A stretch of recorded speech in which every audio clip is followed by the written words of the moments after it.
I was a farm boy. I didn't have a horse or know anything about horses. Really? And finally my neighbors came in with a 3-year-old gelding that was just a gorgeous horse. And it wasn't no time flat. I was teasing him with grain, and pretty soon I got a workhorse halter on him. Just that was all I had, was a big old workhorse halter. Pretty soon he's my buddy. Yeah? And he'd come wait for me. Pretty soon I'd get up on a barbed wire fence and I was able to get on him. I'm like 10 or 12. Really? 10 or Pretty 12 soon, years old? I'm riding him around. Pretty soon, told my dad, I've been summer falling for 2 years for nothing. I said, if you don't go buy me that horse, I'm taking off. I'm leaving.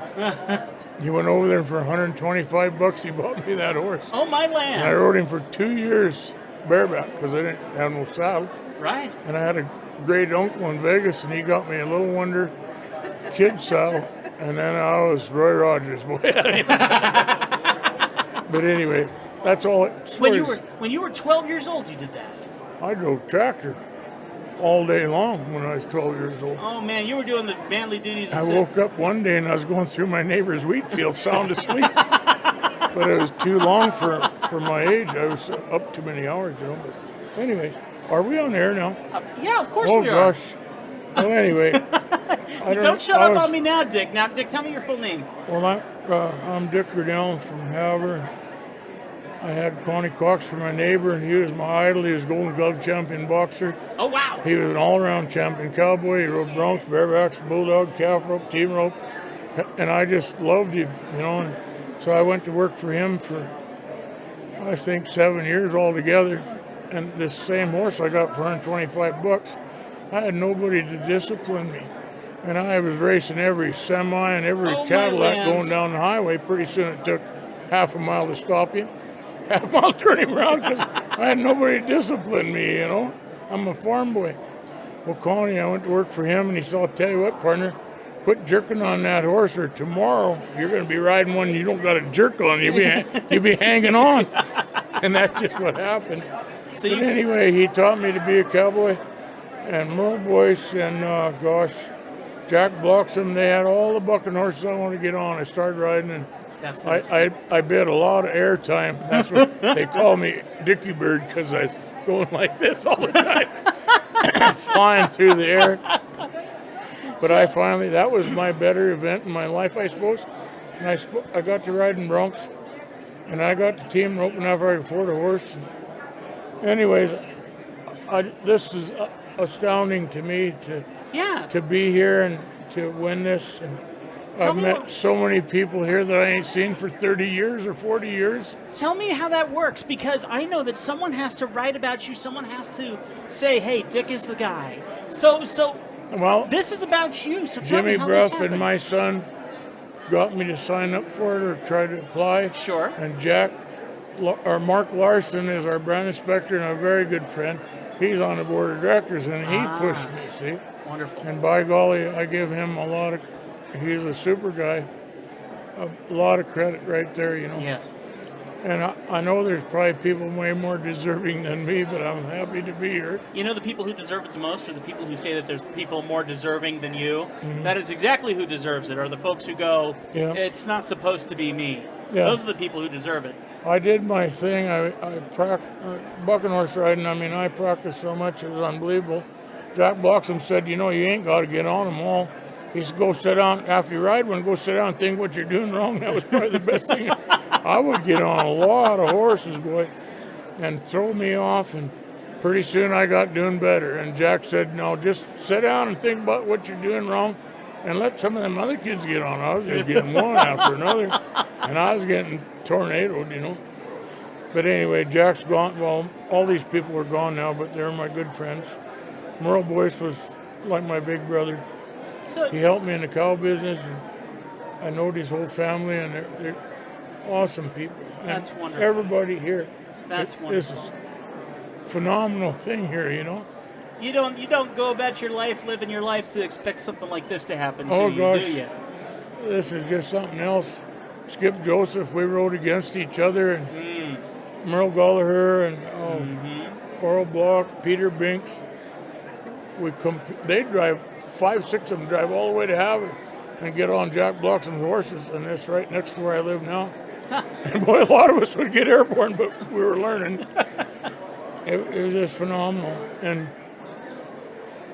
to be here and see these folks and reminisce, just outstanding. I can see you're very humbled by all this. Oh, yes.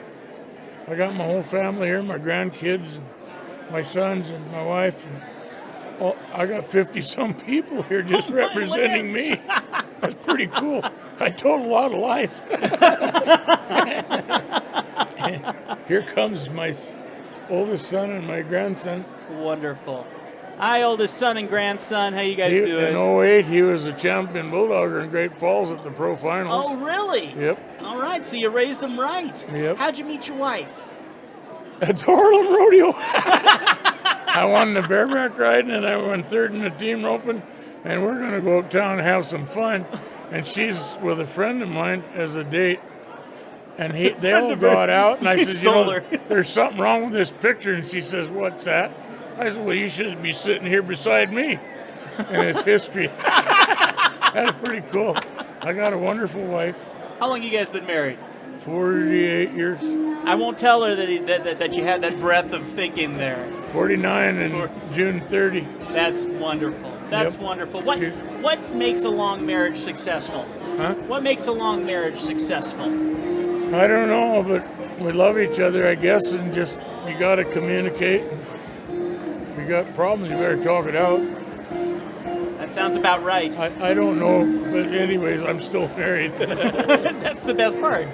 Well, you have 50 people waiting to spend time with you. I've run, I don't know, I had a couple hundred cows, and I went broke farming and ranching because of 21.5% interest at the bank. I got a job at the university at Northern Ag Research Center. Wow. I worked there for 27 years, and I'm still running a feedlot. I sold all my cows because of the drought, grasshoppers and no water. Yes. Terrible thing, you know. So many people just like me, but anyway, I'm just laying in the weeds feeding some cattle right now. Yeah. But I got a retirement. It's just awesome to be here and meet all the people that I've been around most of my life and I haven't seen for so long. Yeah. And some good people here. We'll keep an eye out for you, huh? Oh, gosh sakes. I ain't going to miss any more years. I haven't been here for a while, but I'm going to come every year after this. Yeah, just the camaraderie. Tell more lies.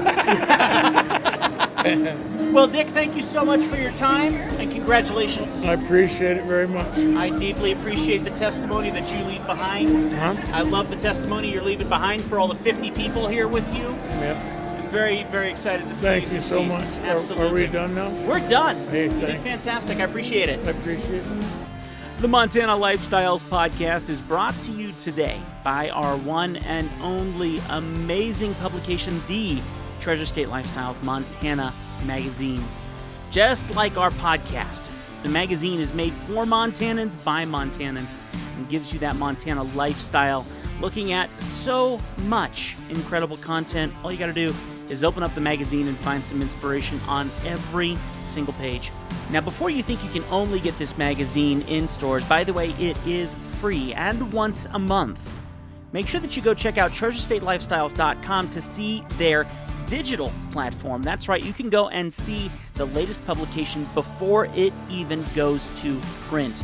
Go and check it out, treasurestatelifestyles.com, treasurestatelifestyles.com. And if you happen to send them a message, let them know that you like the podcast. It would mean a lot to me. Thank you so much.